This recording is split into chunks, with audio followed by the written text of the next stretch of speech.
오늘 본문의 주인공은 아브라함이죠. 아브라함이 믿음의 여정을 따라서 이제 새로운 삶을 시작할 때 아브라함에게도 첫 번째 위기가 닥쳤습니다. 첫 번째 위기, 아브라함에게 닥쳤던 여러분 첫 번째 위기가 뭐였습니까? 기근이었어요. 기근. 참 이거는 어쩔 수가 없어요. 기근은 모든 사람이 여러분 다 힘들어하는 거예요. 기근이 아브라함에게 탁 닥쳤어요. 하나님께서 가라고 해서 움직였는데, 가족들하고 가라고 해서 움직였는데 간 땅이, 하나님께서 인도한 땅에 기근이 탁 이릅니다. 그래서 참 이 기근 앞에서 아브라함은 믿음이 아니라 지극히 인간적인 반응을 보여요. 믿음의 사람, 우리는 믿음의 조상으로 아브라함을 알고 있는데, 이 아브라함이 지극히 인간적인 방법으로 그 기근을 탁 대하게 되는 모습을 보게 되죠. 그래서 애굽으로 내려갑니다. 풍성한 곳이 있는 애굽으로 하나님께 이끌림 받아서, 하나님의 이끌림 받아서 그 자리에 와 있는데, 그 자리에 어려움이 닥치니까 하나님의 이끌림 말고 자기 뜻대로, 자기 마음대로, 자기 보이는 대로 그냥 움직여 버리는 것을 보게 되죠. 애굽의 풍요를 쫓아서 그냥 움직여가는, 철저히 하나님 주도적인 인생이 아니라 이제는 자기 자신 주도적인, 자기 인생 주도적인 그런 이 삶을 딱 이렇게 배고픔 앞에서 딱 드러내고 있는 그런 이 아브라함의 믿음의 한계를 우리가 볼 수가 있습니다. 그리고 난 다음에 거기에서 또 딱 끝쳤으면 괜찮은데, 이 원래 믿음을 떠나게 되면 여러분 계속해서 이게 그 세상적인 것이 달라붙게 되어 있어요. 그렇게 믿음의 자리를 딱 떠났더니 그 다음에 아브라함이 뭐 어떻게 합니까, 여러분? 거짓말을 하죠. 애굽에 딱 내려갔는데 바로 왕이 아내가 예뻤나 봅니다. 이 아브라함의 아내가 누굽니까? 예? 사라예요, 사라. 그죠? 예뻤나 봅니다. 아주 절세 미인이었나 봅니다. 바로가 보고 우리 아내를 뺏어서, 우리 아내를 뺏기 위해서 날 죽이면 어떡할까, 이게 이제 고민이 됐어요. 참 예뻤는가 봅니다. 그래서 고민을 했는데, 그럼 뭐라고 합니까? 그래서 네, 누이입니다, 이렇게 속여요. 그러면 이제 오빠한테 잘 보이면 누이랑 이렇게 잘 될 수 있으니까 속이죠. 그렇게 해서 이제 거짓말로 이 바로 앞으로 이렇게 나아가게 되는 것을 보지요. 근데 아브라함은 이 바로에게서 죽을 그런 처지에 놓이게 되죠. 왜냐? 이게 하나님께서 가르쳐 주셔가지고 거짓말했다는 게 들통이 납니다. 들통이 나서 왜 들통했냐? 이 거짓말을 했냐? 이렇게 딱 했는데, 이 아브라함은 자기 꾀에 자기가 빠진 거예요. 그러니까, 그죠?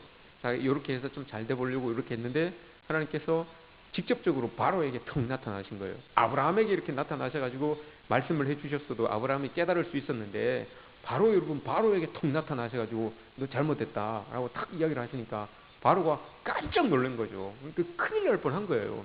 그래서 바로 아브라함을 불러서 너 잘못했지라고 이렇게 이야기를 하는 것을 보게 되죠.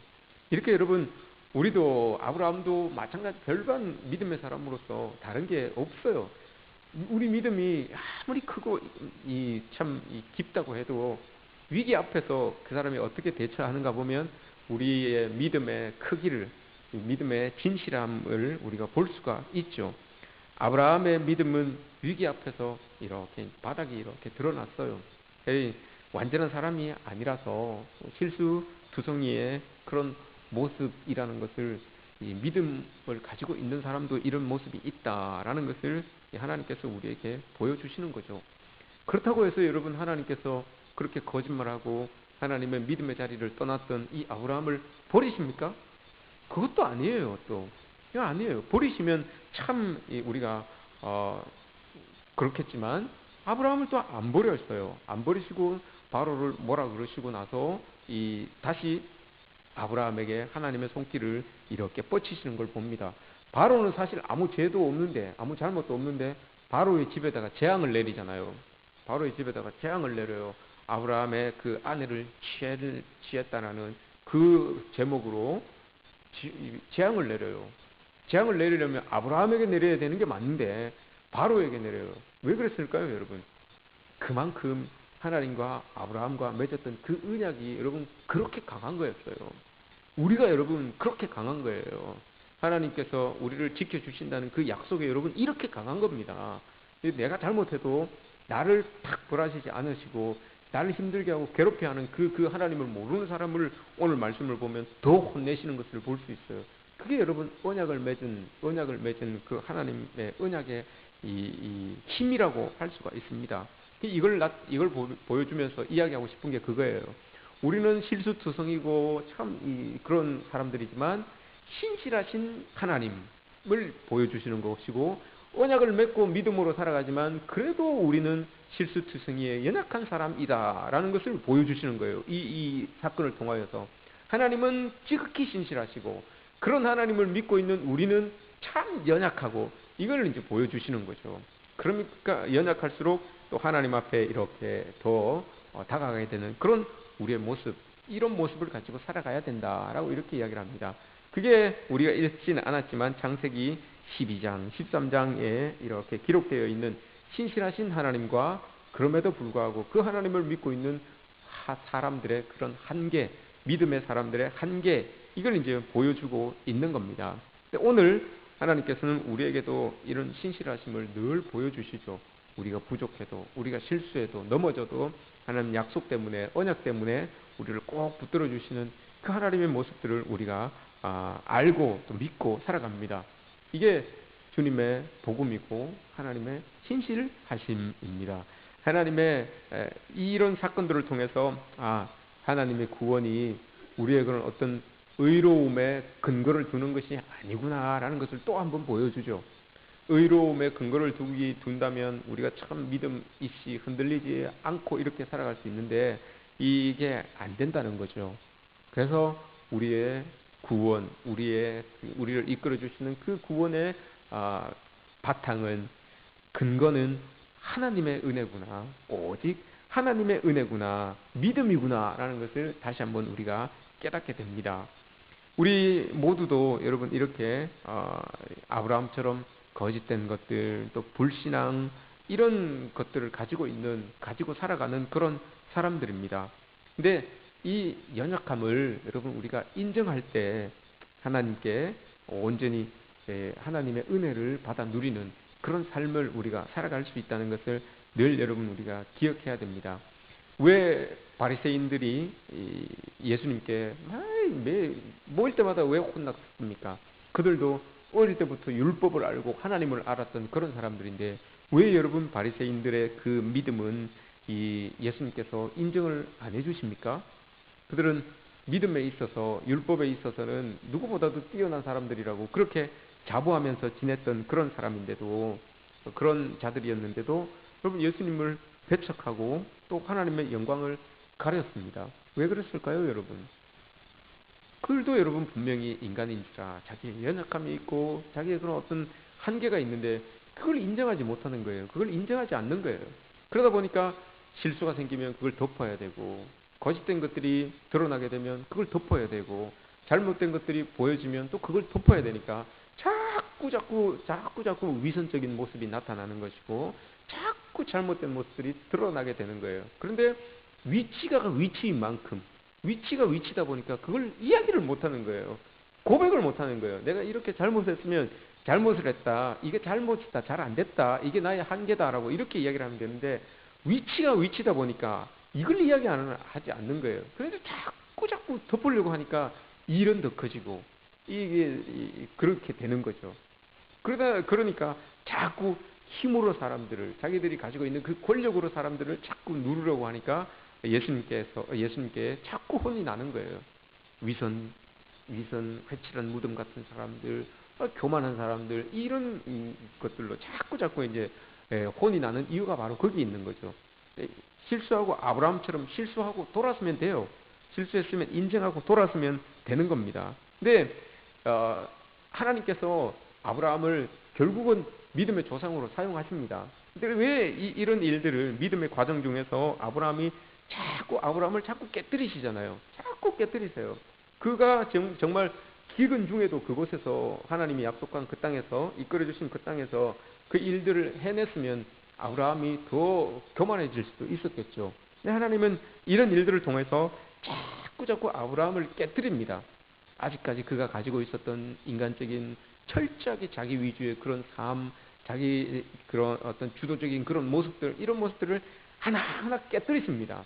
그래서 결국은 이 교만한 아브라함의 자아를 다 깨뜨리고 온전히 어떤 상황 속에서도 하나님을 의지하면서 살아갈 수 있는 그런 아브라함으로 만들어 가시기 위하여서 이런 일들이 아브라함에게 자꾸 일어나는 겁니다. 얼마나 여러분 아브라함이 애굽으로 그 내려가는 그 기근을 이기기 위하여서 피하기 위해서 애굽으로 내려가는 그 주도 면밀한 그 모습을 한번 보십시오. 그곳에 내려가서 아내를 나의 누이라고 이렇게 딱 이렇게 소개하면서 바로 근처로 이렇게 가는 그 친밀한 계획들을 여러분 한번 보십시오. 인간이 여러분 한없이 지혜로워요. 한없이 아주 지혜로운 그런 사람임에도 불구하고 여러분 이 모든 인간의 그런 지혜로움이 하나님의 계획으로 다 깨지는 걸 보게 되지요. 그게 바르지 않은 것이니까 하나님께서 이렇게 바닥으로 떨어진 아브라함을 다시 여러분 붙들어 일으켜 세우시는 모습을 봅니다. 사람으로 이 아브라함을 하나님의 은혜에 붙잡힌 사람으로 다시 세우기 위하여서 그를 이렇게 붙들어 세웁니다. 그렇게 될 때 아브라함이 여러분 애굽에서 다시 올라옵니다. 하나님께 혼나고 나서 하나님이 붙들어서 다시 이제 올라와요. 다시 올라왔는데 하나님의 은혜를 입고 애굽에서 아브라함이 나왔어요. 그리고 나서 여러분 아브라함이 어디로 갔을까요? 애굽에서 나와서 어디로 갔을까요? 오늘 우리가 읽지는 않았습니다. 읽지는 않았는데 3절 그가 네게부에서 길을 떠나 네게부가 살기 좋은 땅이었거든요. 애굽 땅이었어요. 거기는 기근이 없는 땅이에요. 네게부는 기근이 없는 그런 땅인데 거기에는 이 적토가 쌓여 있기 때문에 늘 농사가 잘 되는 지역이잖아요. 막 이렇게 비바람이 쳐도 막 홍수가 나도 그곳에 좋은 거름들이 이렇게 몰리는 그런 땅이에요. 그러니까 참 비옥한 땅이에요. 거기에서 그런데 올라오잖아요. 올라왔어요. 올라와서 길을 떠나 베델에 이르며 애굽에서 하나님한테 혼나고 나서 여러분 베델로 올라와요. 베델. 제일 처음에 딱 올라온 장소가 베델입니다. 베델이 여러분 어떤 곳입니다? 어떤 곳입니까? 아브라함이 첫 번째 단을 쌓았던 곳이에요. 아브라함이 하나님 앞에 첫 번째 예배를 드렸던 장소가 바로 여기예요. 자기가 갈 수 있는 곳이 많이 있었을 텐데 네게부에서 베델로 가는 것은 여러분 별로 쉬운 일이 아니었어요. 네게부는 저기 지중해 남쪽 밑쪽에 있는 땅이고 애굽 그러니까 북동쪽에 있는 땅이고 베델은 이 예루살렘 저 밑쪽에 있는 땅이란 말입니다. 그러면 가기가 힘들어요. 그쪽으로는 가면 차라리 가나안 땅 저쪽 이 예루살렘 근처 저쪽으로 가는 게 더 빠른데 베델 쪽으로 옵니다. 베델 쪽으로 온 이유는 그거예요. 처음에 하나님 앞에 예배를 드렸던 그 장소를 찾아서 그럼 그곳에서 하나님의 이름을 불렀던 처음 하나님의 이름을 불렀던 장소가 그곳이었어요. 베델이었어요. 그래서 아브라함이 그곳에 올라와서 하나님 앞에 다시 그 마음을 회복하는 거죠. 내가 하나님께 이끌림 받아서 처음 하나님의 이름을 부르고 예배를 드렸던 이곳에서 다시 여러분 마음을 회복하는 거예요. 다시 그 믿음을 하나님을 향한 그 관계를 여러분 회복하는 거예요. 회복하고 난 다음에 여러분 이제 하나님의 사람으로 살아가겠다라고 이 고백을 하는 거죠. 그리고 나서 오늘 이 사건이 일어나는 거예요. 오늘 사건이 탁 일어나는데 어떤 사건이 일어납니까? 첫 번째 시험거리가 아브라함에게 있어서 첫 번째 시험거리가 뭐라고 했다고요? 첫 번째 시험거리가 위기가 믿음의 위기가 어떻게 닥쳐왔다고요? 기근 때문에 여러분 없는 것 때문에 위기가 닥쳐왔어요. 그런데 아브라함에게 여러분 두 번째 위기가 닥쳐오는데 그 두 번째 위기는 어떤 것일까요, 여러분? 참 하나님 참 대단하신 분이에요. 참 대단하신 분이에요. 첫 번째 위기는 여러분 없어서 생긴 거예요. 그런데 그게 딱 해결이 되니까 두 번째 위기를 딱 주시는데 그 두 번째 위기는 뭘까요? 있는 것 때문에 위기가 와요. 부함 때문에, 풍족함 때문에 위기가 와요. 첫 번째는 없어서 기근 때문에 위기가 딱 왔는데 믿음이 위기가 딱 왔는데 두 번째는 너무 많아서 또 풍족한 것 때문에 위기가 딱 옵니다. 그게 어떤 위기입니까? 자기의 조카랑 너무 잘 되니까 너무 잘 되니까 양도 소도 뭐 새끼를 너무너무 잘 놓고 하니까 이 집안이 풍성해진 거예요. 그러다 보니까 덜이 좁은 거예요. 덜이 좁은 거야. 이 양들이, 소떼들이 너무 많으니까 풀 뜯어 먹을 자리가 부족한 거예요. 너무너무 잘 되니까. 웬만한 소들은 새끼를 놓으면, 한 마리 놓으면, 많이 놓으면 두 마리인데, 이놈의 집은 새끼를 놓으면 세 마리씩, 네 마리씩 놓으니까 너무너무 잘 된 거예요. 그래서 풀 뜯어 먹일 공간이 부족한 거예요. 그래서 싸운 거예요. 이 종들끼리 싸운 거예요. 지들 종들끼리. 여기 우리 양 먹여야 되니까 비켜라 해갖고 여기 우리 여기 우리 양들 먹여야 되니까 비켜라 싸운 거예요. 이것 때문에 이제 싸움이 일어난 거예요. 그것 때문에 아브라함이 시험에 들게 되는 그런 모습을 보게 됩니다. 그런데 여러분, 이 시험에서 아브라함이 하나님께서 그 첫 번째 시험에서 아브라함을 제대로 사람 만드셨다라는 것을 우리가 알 수 있어요. 그게 어떻게 알 수 있는가 하면 오늘 우리가 읽은 본문에서 이전처럼 기근을 딱 보고 그 보이는 기근을 피하기 위해서 보이는 대로 움직였던 그런 아브라함이 아니라 이번에는 여러분, 이 아브라함이 신앙으로 반응을 해요. 자기의 인간적인 모습으로 반응을 하는 것이 아니라 그 부한 것들 때문에 막 싸우는 그 상황이 딱 발생이 되니까 그때는 아브라함이 믿음으로, 신앙으로 딱 반응을 해요. 이 위기에서, 두 번째 위기에서, 이 풍족함 때문에 생긴 이 믿음의 위기에서 아브라함이 두 번째는 여러분 믿음으로 딱 반응하는 그런 모습이 오늘 본문에서 딱 일어납니다. 이 아브라함이 여러분 계산이 얼마나 빠른 사람입니까? 기근이 딱 온다는 소리 딱 벌써 고출이 딱 줄어드니까 이거 기근이다 생각하고 바로 애굽으로 내려가는 그런 사람이에요. 그런 아주 시대를 읽는 눈이 아주 뛰어난 사람이 바로 이 아브라함이었단 말입니다. 그런데 여러분, 자기에게 그 손해되는 일을 하겠습니까? 저기 내려가면 분명히 풀 없으면 분명히 우리 양들, 소떼들 다 죽는데, 그러면 자기의 그 부함이 하루 아침에 확 무너질 수 있는데, 그럼에도 불구하고 여러분, 이 아브라함이 그 눈에 보이는 좋은 땅 놔두고 눈에 보이지 않는 황무한 땅으로 가려고 하겠습니까? 이게 얼마나 여러분 계산이 빨랐던 아브라함인데, 인간적으로 생각하면 여러분 안 내줘요. 그리고 자기가 또 어른이잖아. 어른이니까 내가 이렇게 하겠다라고 하면 조카가 무슨 말을 합니까? 아무 말도 못하고 그냥 따라줘야 되는 거예요. 근데 아브라함이 여러분 신앙으로 딱 반응합니다. 애굽의 풍요로운 것보다 더 풍성하신 것을 공급하여 주시는 그 하나님의 은혜를 알았기 때문에, 그 하나님이 이끄신 곳이 여기이기 때문에, 그래서 그곳에 머무르잖아요. 그걸 자기가 그냥 롯이 택하는 거 무조건 나는 반대로 택한다 이거예요. 반대로 택하면 여러분 잘 돼서 반대로 택하는 게 아니잖아요. 어떤 반대를 택하여도 그곳에 나를 이끌어 주신 그 하나님이 나와 그곳에 동행하면 그곳이 분명 복된 땅이 될 것이라는 그 믿음이 있었던 거예요. 그냥 보기에 이거 뭐 내가 잘 개간해서 잘하면 좋게 되겠다 이 마음이 있었던 게 아니고, 나를 이끌어 주신 그 하나님, 그 애굽의 기근을 피해서 도망갔음에도 불구하고 나를 이끌어 주셔서 다시 풍족하게 만들어 주신 그 하나님, 그 하나님을 내가 믿고 있다면 내가 지금 상황이 어떤 쪽을 선택해도 하나님이 그곳에 나와 함께 하시면 이 땅이 변하여서 더 풍성한 곳이 될 수 있다라는 그 믿음이 있었던 거예요. 그 믿음을 가지고 어디든 좋다, 나는 네가 원하는 거 그 반대를 내가 택할 테니까 어디든 좋으니까 네 맘대로 선택하라 라고 이렇게 아브라함이 믿음으로 딱 반응하는 것을 보게 됩니다. 이게 참 놀라운 거죠. 이게 참 은혜입니다. 그리고 나서 여러분, 이 하나님이 그 믿음을 인정해 주는 게 있어요. 그 믿음을 이제 너 어디다가 내놔도 이제 흔들리지 않겠다라는 그 믿음을 이 하나님께서 딱 인정을 해 주시는데, 그게 오늘 우리가 읽은 본문 저 뒤쪽에 있는 거예요. 17절, 18절 말씀이에요. 17절, 18절. 이제 보고 풍요한 것, 기근의 시험에서 통과하고 풍요의 시험에서 다 통과를 하고 나니까 하나님께서 아브라함에게 뭐라고 합니까? 네 눈을 들어서 동서남북 어디든지 다 쳐다봐라. 그 쳐다보고 보이는 그것을 너한테 다 허락하겠다라고 이렇게 이야기를 해요. 이젠 믿는 거예요. 믿고 좋은 것 따라서 차지하고 뭐 좋은 것 따라서 움직이고 이런 믿음, 이런 아브라함이 아니라 어떤 곳을 봐도 하나님의 도우심이 있다라고 이런 믿음으로 바라보는 그 아브라함에게 이 모든 것들을 다 허락하겠다라고 이렇게 하나님께서 약속을 하시는 거예요. 이게 대단한 믿음 아닙니까, 여러분? 이 대단한 은혜 아닙니까? 내가 어디를 가든지 하나님이 함께 하시면 저거 내 거다. 이런 마음으로 딱 쳐다보면 그걸 정말 하나님이 주신다는 거예요.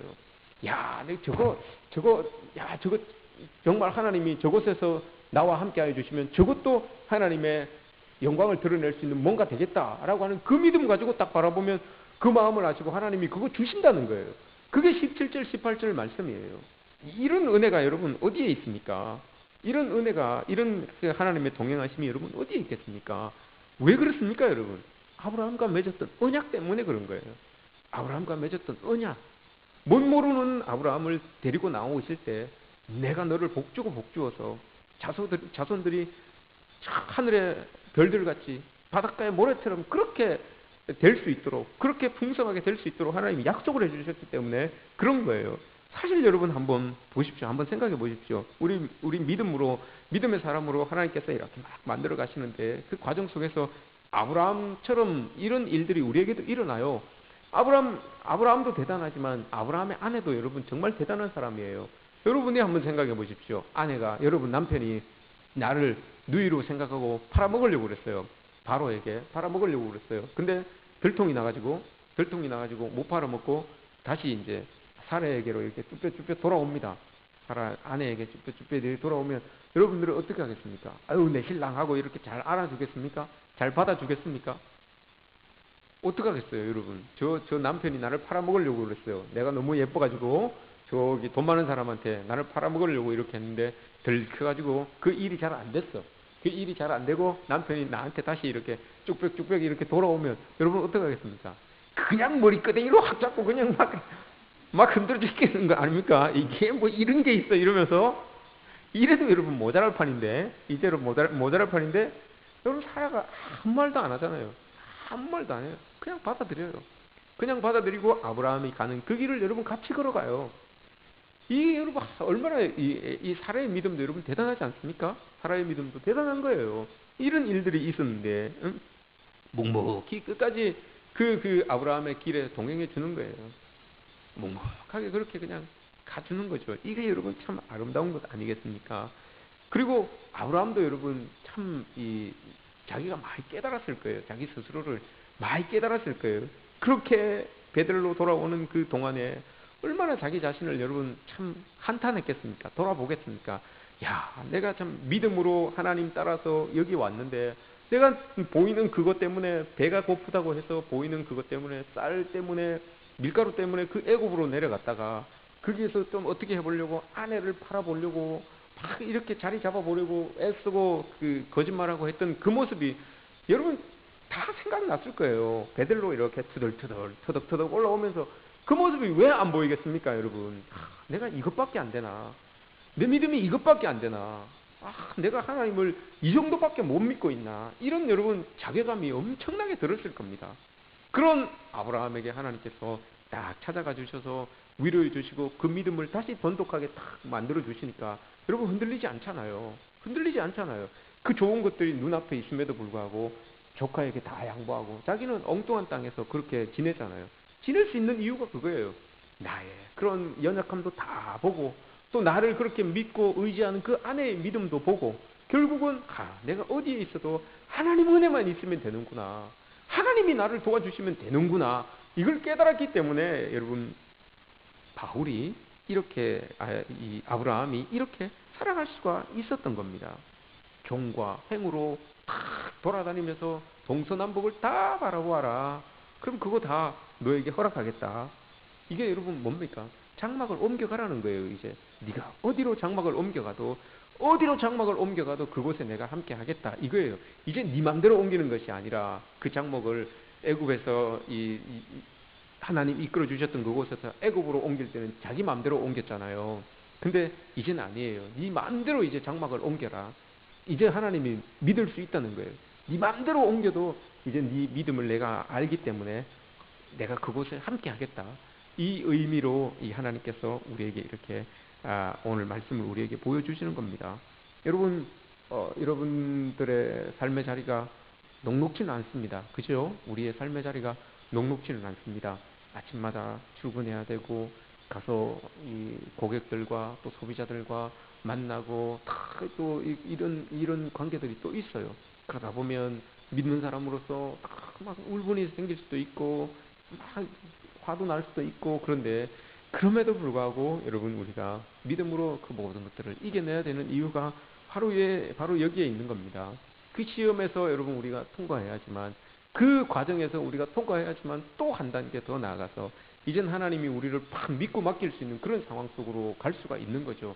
네 마음대로 해라. 네 장막 저기 가도 좋고 여기 가도 좋고 어디 가도 너는 나와 함께하면 그것이 잘 될 수 있다라는 그런 믿음을 가지고 있기 때문에 난 너 믿는다. 그러면서 하나님이 내보내는 거잖아요. 그러면서 네가 동서남북 어디를 받아. 네 마음대로 해. 이제 네 장막을 아무데나 옮겨도 좋다. 그러면서 여러분 아브라함의 믿음을 다 허락하는 거예요. 이게 여러분 아브라함의 믿음의 조상이 되는 그런 모습 아니겠습니까? 여러분, 우리도 이런 은혜가 있었으면 좋겠습니다. 여러분들 마음대로 하시되, 여러분들이 그 마음대로 하시는 그 근간이 어디에 있다고요? 내가 어디에 있든지 어떤 일을 하든지 하나님 은혜면, 하나님이 도와주시면 이거 된다라고 하는 그 믿음, 그게 있을 때 여러분 하나님이 우리에게 그걸 허락하신다는 거예요. 네 마음대로 해라. 네 그렇게 마음대로 해도 된다. 그게 허락이 된다는 거예요. 어떨 때? 내가 정말 하나님이 어떤 상황 속에서도 하나님 꼭 붙들 수 있는, 하나님이 나 도와주신다는 그 믿음 가지고 있으면 하나님이 언제든지 여러분들을 다 풀어주실 수 있는 그런 은혜를 우리가 만끽할 수 있다는 겁니다. 여러분, 우리가 이런 은혜를 누리시기를 주님의 이름으로 축복합니다. 여러분들이 정말 이 이직을 떠나서 울산으로 가든지 이직을 떠나서 어디를 가든지 여러분들을 믿고, 여러분들의 그 결정을 믿고 맡길 수 있는 그런 그리스도인들이 되어 주시기를 원합니다.